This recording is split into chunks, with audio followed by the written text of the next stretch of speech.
मियां नवाज शरीफ की दरखास्त जमानत की सुप्रीम कोर्ट में समाअत। बैरून मुल्क जाने की इजाजत देने का तजर्बा अच्छा नहीं रहा, सुप्रीम कोर्ट के रिमार्क्स।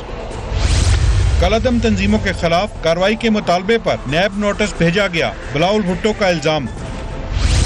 नवाज शरीफ से मिलने की इजाजत नहीं दी जा रही, शहबाज शरीफ का शिकवा। नवाज शरीफ की बीमारी का मामला सुलझ क्यों नहीं रहा, पूछेंगे वजीर आजम के मुआविन खुसूसी अली नवाज अवान से।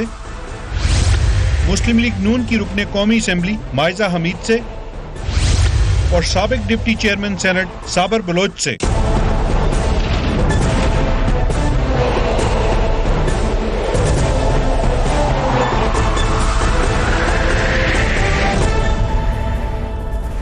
And a very warm welcome to the show. मियां नवाज शरीफ के इलाज का मामला एक ऐसा मुहिम्मा बन गया है जो सुलझने का नाम ही नहीं ले रहा। हुकूमत और मुस्लिम लीग नून के दरमियान मुहाज़राई जारी है, दोनों इस हवाले से मुतज़ाद मौक़िफ़ पेश कर रहे हैं। हुकूमत का दावा है कि उन्हें इलाज की तमाम सहूलियात दे दी गई हैं। मुस्लिम लीग नून का कहना है कि नवाज शरीफ का इलाज नहीं किया जा रहा। दूसरी जानिब मियां नवाज शरीफ हॉस्पिटल दाखिल होने के लिए तैयार नहीं है। इस हवाले से आज पंजाब के वज़ीर इत्तलात अंसारी ने एक स्टेटमेंट दी। Let's watch him. कैटेगोरिकली मियां साहब को यह अर्ज किया गया कि आप जहां से इलाज कराना चाहते हैं, जिस हॉस्पिटल से कराना चाहते हैं, डॉक्टर्स अपने फ्लाई इन करना चाहते हैं, आप करें और अपना इलाज कराएं। उन्होंने ये फरमाया कि मैंने अपनी बेल अप्लाई की हुई है, अगर मुझे जमानत मिलेगी तो मैं बाहर जाके इलाज कराऊंगा, मैं नहीं कराऊंगा, और जमानत नहीं मिलेगी तो उसके बाद फैसला करूंगा। जबकि मुस्लिम लीग नून के रहनुमा हमजा शहबाज कहते हैं कि हुकूमत के चंद मौलूद सियासतदान नवाज शरीफ की बीमारी पर अपनी सियासत चमका रहे हैं। Let's watch him. एक मर्तबा उनको सीरियसनेस इतनी हुई कि वेंटिलेटर पर, और उसके बाद 7 स्टंट्स पड़े, और ये मैं नहीं कह रहा, ये रिपोर्ट्स कह रही हैं। किडनी की उनको 3rd स्टेज पे किडनी की भी अपना प्रॉब्लम है, वो शुगर पेशेंट हैं, ब्लड प्रेशर है, और आए दिन ये 9 मौलूद जो सियासतदान हैं वो नवाज शरीफ की सेहत पर सियासत चमका रहे हैं। जो नौमौलूद सियासतदान हैं वो नवाज शरीफ की सेहत पर सियासत चमका रहे हैं। अली नवाज अमान साहब, ये किसकी तरफ इशारा है? जी, किससे के दौर रिपीट कर दीजिएगा। ओके राइट, हमजा शहबाज शरीफ साहब ने एक बयान दिया, मैं आपको दोबारा अपडेट कर देती हूँ। इस्लामाबाद हाई कोर्ट से मियां नवाज शरीफ की दरख्वास्त की जमानत भी आज मुस्तरद हो चुकी है, जिसके बाद सुप्रीम कोर्ट में अपील गई थी। आज इस केस की समाअत हुई। अदालत ने नैब को नोटिस जारी कर दिया है। समाअत के दौरान नवाज शरीफ के वकील ख्वाजा हारिस ने अपने दलाइल कुछ यूं दिए। मेरे मौक्किल का पाकिस्तान में इलाज हुआ ही नहीं है। नवाज शरीफ पाकिस्तान में किसी डॉक्टर को नहीं जानते। इस पर चीफ जस्टिस ने अपने रिमार्क्स में कहा, दलाइल से लगता है कि नवाज शरीफ बैरून मुल्क इलाज करवाना चाहते हैं। बदकिस्मती से मुल्जिमान को बैरून मुल्क भेजने का तजुर्बा अच्छा नहीं रहा। अगर कोई बैरून मुल्क इलाज के लिए जाता है तो वापस ही नहीं आता। ऑब्वियसली इशारा परवेज मुशर्रफ साहब की तरफ है। नवाज शरीफ इन्हीं बीमारियों के साथ इलेक्शन मुहिम चलाते रहे हैं। इस पर ख्वाजा हारिस ने कहा कि जरूरी नहीं कि नवाज शरीफ इलाज के लिए बैरून मुल्क जाएं। नवाज शरीफ को आजाद शहरी की हैसियत से इलाज कराने का मौका दिया जाए। जेल में रहकर ज़हनी दबाव के बायस उनकी तबीयत ज्यादा बिगड़ रही है। चीफ जस्टिस ने कहा, हम नवाज शरीफ की नई और पुरानी मेडिकल रिपोर्ट्स का जायजा लेंगे। माइजा हमीद साहिबा, सो आज हमें यह पता चला है कि नवाज शरीफ साहब कभी पाकिस्तान में इलाज करा ही नहीं सके, कभी किया ही नहीं, उनका कोई डॉक्टर ही यहाँ पे नहीं है, and his doctors are always in London. Is that correct? बिस्मिल्लाहिर्रहमानिर्रहीम। आज Fariha we were in Supreme Court while the hearing was going on. मियां मोहम्मद नवाज शरीफ की जो मेडिकल हिस्ट्री है वो काफ़ी कॉम्प्लिकेटेड है, और उनके जो इलाज हुआ है और जो बाईपास हुए हैं वो बाहर ही हुए हैं, और उनके जो स्टंट्स पड़े हैं, मेरा ख्याल है बिलीव 6 हैं या 7 हैं, और जो एंजाइना के अटैक्स हो रहे हैं कंसिस्टेंटली जो जेल में हैं वो भी जो है वो are under should be considered serious. और जो पंजाब हुकूमत अलाउ नहीं करी उनके फैमिली मेम्बर्स को, as in former chief minister Shahbaz Sharif साहब, उनके भाई को, उनकी मदर को, उनकी बेटी को, एक एंजाइना का पेशेंट अकेला हो और साइकोलॉजिकली भी जो है बहुत ज़्यादा जो है और सीरियस पेशेंट हो, उनका शुगर भी हाई हो, और दीगर भी बीमारियां हों, तो उनको जो है एटलीस्ट ऑन ह्यूमन ग्राउंड्स ये अलाउ करना चाहिए कि उनके जो फैमिली मेम्बर्स हैं उनको वो मिलने देना चाहिए। सो इंस्टेड के हुकूमत, पंजाब हुकूमत और पीटीआई की पार्टी एज अ पार्टी जो है कि आज तक नवाज शरीफ साहब का कभी कोई डॉक्टर नहीं रहा पाकिस्तान में। देखिए उनका जो नॉलेज है, जिन्होंने उनका दिल का इलाज किया वो बाहर है, तो आई थिंक ये तो उनके साथ जिस वक्त उनको गिरफ्तार किया उस वक्त भी उनके एक थे डॉक्टर साथ, वो जो डॉक्टर कहा जाता है कि उनको भी एक्सेस नहीं दी जा रही। सो ही हैज डॉक्टर्स है, ऐसा तो नहीं कि कोई डॉक्टर एज इन जो उनके एक पर्सनल डॉक्टर हैं ओवरऑल हेल्थ के लिए, वो देखने के लिए हैं, लेकिन उनकी जो एक्चुअल इशू है, जो कार्डियक इशू है, उसको एड्रेस करने के लिए तो उनका एक ही मॉलेज है जिसको जो लंदन में है, और उसको वो उधर से ही इलाज आई थिंक बेहतर होगा उनके लिए कराना, क्योंकि वो उनकी मेडिकल हिस्ट्री भी जानते हैं। वो कॉम्प्लिकेटेड किस्म का ये केस है, और ये रिपोर्ट्स जो हैं ये अदालत में पेश की गई हैं, और इसमें जो है काफ़ी चीज़ें जो हैं सामने आई हैं, और अगर एक मेडिकल बोर्ड एक और बिठाना है तो वो भी बिठा लें। इसमें से कोई और चीज नहीं नजर सामने आएगी। यही आ रहा है कि जो है उनकी कॉम्प्लिकेटेड हिस्ट्री है, और जो बार बार ये परसेप्शन दी जा रही है कि वो वापस नहीं आएंगे, तो फिर फरिया देखें, अगर कोई इंसान अपनी बीवी को डेथ बेड पे छोड़ के वापस आ सकता है कानून की रिस्पेक्ट करते हुए, तो मेरा ख्याल है कि वो तब दोबारा भी आ सकता है। साबिर बलोच साहब, ये एक कोई स्पेशल केस समझ लें मियां नवाज शरीफ का, क्योंकि अब उनका कोई डॉक्टर यहाँ नहीं है, उनकी जो स्पेशल सिचुएशन है उसमें वो समझते हैं कि लंदन में इलाज होगा, बट ऐसा कभी पहले हमने सुना नहीं, सो इसको एक स्पेशल केस समझ लें। देखिए फरिया, मेरी तो समझ में नहीं आ रहा कि ये हुकूमत क्या सोच रही है और क्या कर रही है। अच्छा, दोनों जो है ना पहलू को आप देख लें, उसमें फ़ायदा गवर्नमेंट का है। अगर मियां नवाज शरीफ को इजाज़त देंगे बाहर जाने का तो बड़ा अच्छा जेस्चर होगा, और लोग उसको बड़ा अप्रिशिएट करेंगे कि जी फॉर्मर प्राइम मिनिस्टर है, बीमार है, उसकी रिक्वेस्ट है कि वो अपने मुआलिजों के पास जाके इलाज करना चाहता है, उस पर ट्रस्ट किया गया, उस पर एतमाद किया गया, एक ट्रस्ट की जो है ना फ़िज़ा मुल्क में हमारे पैदा हो जाएगी। और अगर उनका ख्याल ये है कि वो गया और वो वापस नहीं आएगा, अगर वो नहीं आएगा भी तो उनको फ़ायदा है, दिस व्हाट दे वांट, कि वो पॉलिटिकली एलिमिनेट हो जाएं, और वो हो जाएगा पॉलिटिकली एलिमिनेट, इसमें कोई शक नहीं है। तो ये तो इधर से भी गवर्नमेंट को फ़ायदा है, वहाँ से भी गवर्नमेंट को फ़ायदा है। लेकिन जहाँ तक मैं समझता हूँ वो बात एक्चुअली इसमें कोई पॉलिटिक्स या कोई सियासत इन्वॉल्व नहीं है, ये एक पर्सनल जो है ना मामला है, ज़ाती एक जो है ना मामला मुझे लग रहा है, और ये रिवेंजेस वगैरह जो ले जा रहे हैं। आपको लग रहा है साबिर साहब कि इमरान खान साहब का पर्सनल मामला है, अदालत का पर्सनल मामला है? अदालत का नहीं है। अदालत देखो, अदालत तो चीज़ों को और नज़रिए से देखती है और बातों से देखती है, उनका जांचने का और जो है ना तरीक़ेकार मुख्तलिफ है। लेकिन मैं गवर्नमेंट की बात कर रहा हूँ, इमरान खान की गवर्नमेंट की बात कर रहा हूँ कि लगता है ऐसा है कि भाई कि ये उसको अजियत देना चाहते हैं, वो उसको टॉर्चर करना चाहते हैं। देखो, मैं आपको अर्ज़ कर लोगों के शायद पहले अखबारों में इधर उधर हमने भी तो यानी सुना था, हम भी थॉट कि प्रॉब्ली जो है ना वो बाहर जाने के लिए, लेकिन जब से चेयरमैन बिलावल साहब उससे मिल के आए हैं तो हमारे सामने चेयरमैन साहब ने कहा कि रियली इज सिक, उसने कहा वो बीमार है, और उसने उसने ओपनली भी ये बात कह दी कि आप ये जितना उसको टॉर्चर करेंगे, वो टॉर्चर खुद बताते खुद एक किस्म की दहशतगर्दी है जो हुकूमत कर रही है। तो ऑन ह्यूमन ग्राउंड्स पे आप उसको जाने दें, उसको यानी गवर्नमेंट को चाहिए कि वो उसको जाने दे, अपने मुआलजों से इलाज कराए, आएगा या नहीं आएगा, दोनों तरफ से हुकूमत को फायदा है। ठीक, राइट। अली नवाज जमान साहब, इसको अब सोल्यूशन की तरफ नहीं जाना चाहिए इस मामले को? काफी दिन हो गए। देखें, ये फायदा नुकसान तो हम नहीं सोचते, जो सोचते हैं उनको पता होगा। बात ये है कि रूल ऑफ लॉ है कि नहीं है। अगर रूल ऑफ लॉ है, इस्लामाबाद हाई कोर्ट में इन्होंने पिटिशन दी, मैं उसको समराइज कर रहा हूँ पोजीशन का, I don't want to get into it. उन्होंने बेल रिजेक्ट कर दी, उन्होंने कहा कि इनका इलाज बिल्कुल बहुत अच्छी तरह पाकिस्तान में हो सकता है। उसके बाद दोबारा इश्यूज उठे, खान साहब ने एक ट्वीट किया और खान साहब ने क्लियर कट मैसेज किया आउट ऑफ द वे जाके, उनके पाकिस्तान में कहीं भी वो चाहते हैं उनका इलाज वो कराना चाहते हैं, चाहे प्राइवेट हॉस्पिटल में कराना चाहते हैं, चाहे गवर्नमेंट हॉस्पिटल में कराना, चाहे अपने बनाए हुए हॉस्पिटल में कराना चाहते हैं, वी आर रेडी। अगर कोई मशीनरी चाहिए वी आर रेडी, हम बाहर से इम्पोर्ट भी कर देंगे। अब उन्होंने कहा कि मैं इलाज नहीं कराना चाहता, मेरी बेल लगी हुई है सुप्रीम कोर्ट के अंदर, उसके बाद मैं डिसाइड करूंगा कि नहीं करूंगा। उन्होंने कहा कि मैं अस्पताल में भी नहीं रहना चाहता, मैं वापस जेल जाना चाहता हूँ। उधर मिनी कार्डिक यूनिट भेज दिया गया, 3 डॉक्टर्स उनके सर पे खड़े हुए हैं हर वक्त, और मेरा ख्याल है सुप्रीम कोर्ट डिसाइड करेगी और फिर मियां साहब उनको बट जो अभी साबिर बलोच साहब ने कहा कि बिलावल भुट्टो साहब कह रहे हैं, टेस्टिमोनी दे रहे हैं कि ही इज एक्चुअली सिक। उनकी जो रिपोर्ट आई है उसमें क्या कहा गया है कि हाइपरटेंशन है उनको नेफ्रोलॉजी का मसला है और कार्डियोलॉजी का मसला है, तीनों, और तीनों के इलाज यहाँ मुमकिन है। हम तो नहीं कह रहे कि नहीं मसला, हमने तो कभी ये डिनाई किया ही नहीं। उनके बोर्ड, एक बोर्ड बना, उसके बाद दूसरा बोर्ड बोला, टोटल 4 बोर्ड बने, सबने रिकमेंड किया, उनका थैलीसीमिया हुआ।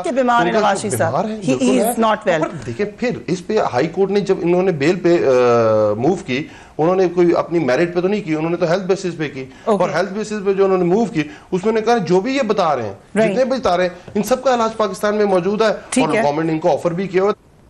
और अनप्रेसिडेंटेड होगा, आज भी सुप्रीम कोर्ट ने कहा इस चीज को कि एक सजा याफ्ता मुजरिम को हम मुल्क से बाहर भेजने इलाज के लिए, आज से पहले ये कभी नहीं हुआ। ठीक है, हम वक्फा ले रहे हैं, लेकिन शहबाज शरीफ साहब ने भी ट्वीट किया, उन्होंने कहा दरख्वास्त करने के बावजूद मुझे आज भी मियां साहब की तीमारदारी से रोक दिया गया।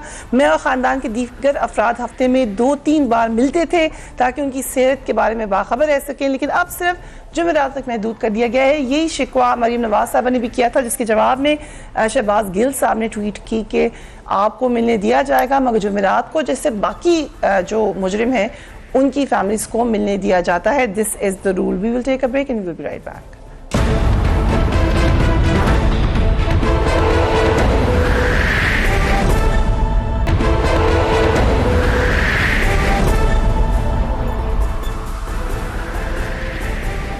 And welcome back. पंजाब का ही जिक्र हो रहा था, तो 6 माह से ज्यादा अरसा गुजर चुका है, लेकिन पंजाब में तब्दीली के आसार दूर दूर तक दिखाई नहीं दे रहे।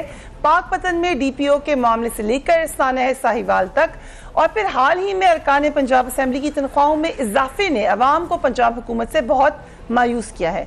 वजीर आला उस्मान बुज़दार से शुरू से ही बहुत सारे ऑब्जेक्शंस हो रहे थे, ज़्यादा तवक्कुआत नहीं थी, लेकिन प्राइम मिनिस्टर बार बार कहते रहे कि वो वसीम अकरम साबित होंगे। लगता है कि अब वजीर आजम भी उस्मान बुज़दार की कारकर्दगी से मायूस हो रहे हैं। पंजाब में तो तब्दीली नहीं आ सकी, लेकिन वजीर आला की तब्दीली की सरगोशियां बढ़ती चली जा रही हैं। इसी हवाले से बात करेंगे, लेकिन पंजाब हुकूमत पर एक नज़र भी डालते हैं कि क्या एनालिस्ट कहते हैं इस हवाले से। मुजीबुर रहमान शामी साहब से सवाल है। मुजीबुर रहमान शामी साहब, पंजाब हुकूमत की कारकर्दगी को कैसे समझते हैं आप? अभी तक तो पंजाब हुकूमत का कोई ऐसा लक्ष्य कायम नहीं हुआ कि आप कह सकते हैं कि कोई तब्दीली आ गई है या कोई बेहतर तब्दीली आ गई है। जो पुराने मंसूबे हैं वो पाया तकमील तक नहीं पहुंच पाए अभी तक। कोई नई बात से छोड़ दीजिए, डेवलपमेंट का बजट बहुत कम हो चुका है और ऐसे लगता है बात के सूबे में कोई हुकूमत नहीं। राइट, सूबे में कोई हुकूमत ही नहीं है। आरिफ निजामी साहब, another very senior analyst. Nizami साहब, आपको क्या लगता है कोई तब्दीली पंजाब में? अभी तक तो तब्दीली सिर्फ ये है कि पहले एक बहुत ही हाइपर एक्टिव फाल तरीन वजीर आला थे, जो उनसे सियासी इख्तलाफ तो हो सकता है, लेकिन वो हाई प्रोफाइल चीफ मिनिस्टर थे, इसी वजह से वो नैब में भी फंसे मुख्तलिफ केसेस में। अब बिल्कुल यानी कि ऐसे लगता है कि सुकूत आ रही है पंजाब में। तो जो परसेप्शन के अंदर तो यही है कि पंजाब जो है कोई उसमें कोई ऐसी कोई इनकलाबी कोई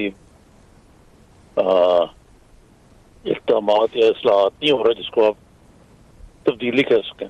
काम कोई नहीं हो रहा, रुकी पड़ी है, एक और कई प्रोजेक्ट हैं वो स्टैंड स्टिल है।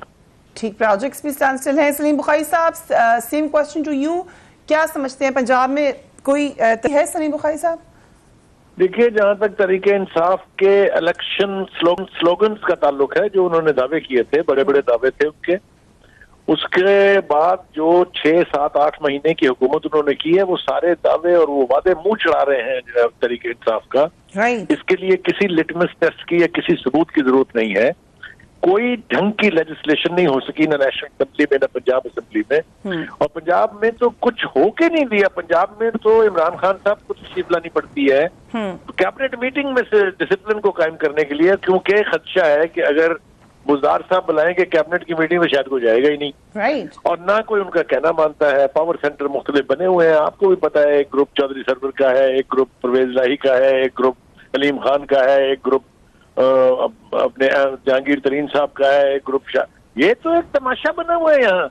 ऐसी सूरत हाल में असेंबली कोई परफॉर्मेंस करेगी, ये तो आप ही सोच सकते हैं, मेरे लिए तो ये तसव्वुर करना भी मुमकिन नहीं है। इसलिए कि यहाँ भी हम देखते हैं कि कौमी असेंबली की तरह से यहाँ भी पुराने रोने रो रो के पूरी दुनिया को हिफज करा दिए हैं उन्होंने, बोल दिया चोर चोर चोर चोर चोर।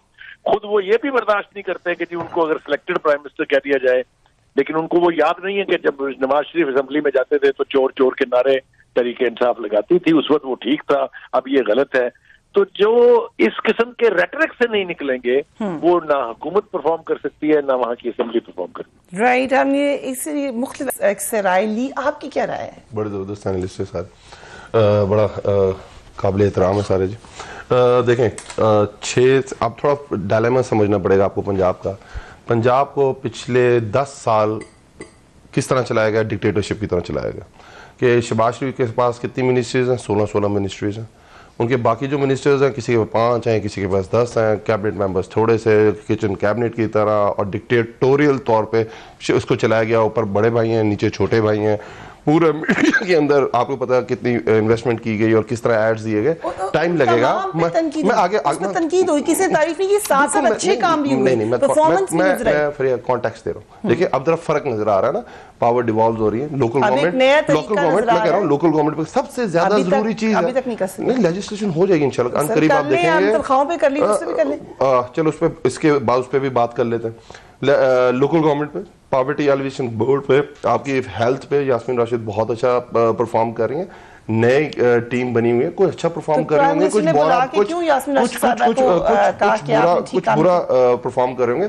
स्ट्रक्चरल रिफॉर्म्स चाहिए। अगर हमने उसी तरह चलाना है जिस तरह पहले चल रहा था तो फर्क तो नजर नहीं आएगा। रिफॉर्म की तरफ पहला कदम क्या लिया है पंजाब में आपने? देखिए अब सबसे पहले ये ओवरऑल जो स्ट्रक्चरल रिफॉर्म्स चाहिए, उसमें आपने देखा हमने इशरत हुसैन साहब को आप देखें, उनकी एक पूरी उनके नीचे एक सिस्टम बनाया है, उन्होंने पूरी अपनी एक प्रेजेंटेशंस देंगे अनकरीब, पहले भी दी हैं। हमें ये चीज चाहिए, हमें ये चेंज चाहिए। राइट, ओके, आई स्टिल मैं ब्यूरोक्रेसी की बात कर रहा हूँ जो बहुत बड़ा मसला है, जिन्होंने चलाना होता है, तो चल नहीं रहा था ना आपसे मसला, ये आपसे काम चलना शुरू ही नहीं हुआ। बलोच साहब, एक ऑन अ लाइटर नोट ये बात सब कहते हैं कि बुज़दार साहब एटलीस्ट इज पंजाब आंसर, जो आपके पहले वाले चीफ मिनिस्टर थे। ऑन अ लाइटर नोट ये बात कही जाती है, और ये भी कहते हैं कि सिंध को जरा बेहतर फील कराना चाहते हैं पंजाब से, कि लगे कि सिंध में बेहतर परफॉर्मेंस हो रही है। लेकिन what do you think about Buzdar साहब?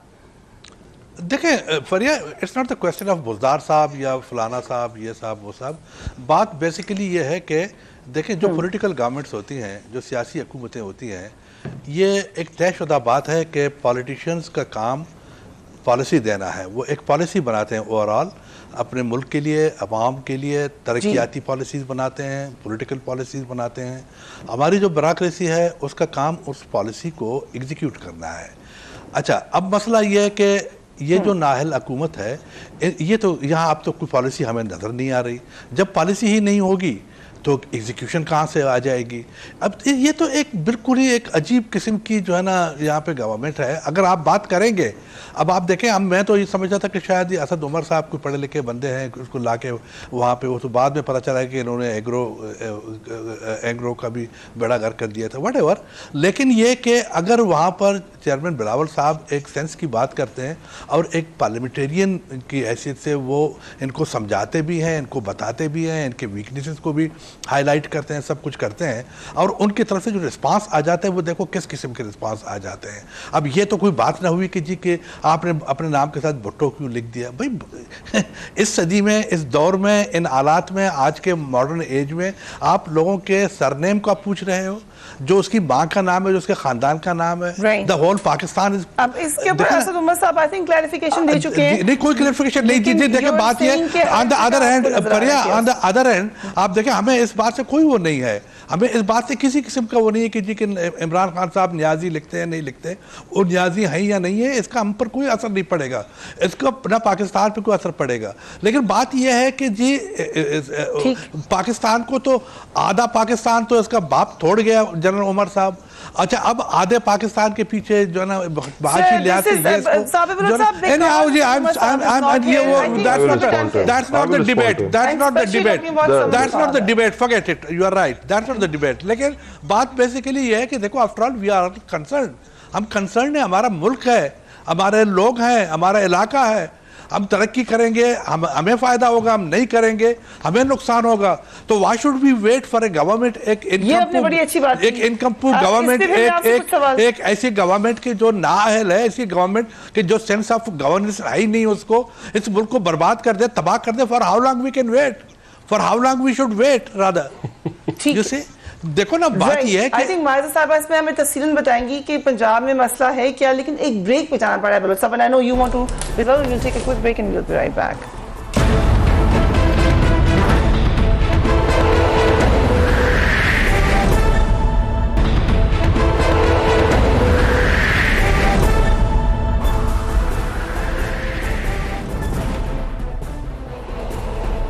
And welcome back. पंजाब की गवर्नेंस की बात कर रहे थे, साबिर बलोच साहब ने कहा कि गवर्नेंस हम चाहते हैं एज पाकिस्तानी के मामला ठीक हो। मायजा हमीद साहब, आपको क्या लग रहा है पंजाब में क्या क्या मामला खराब है?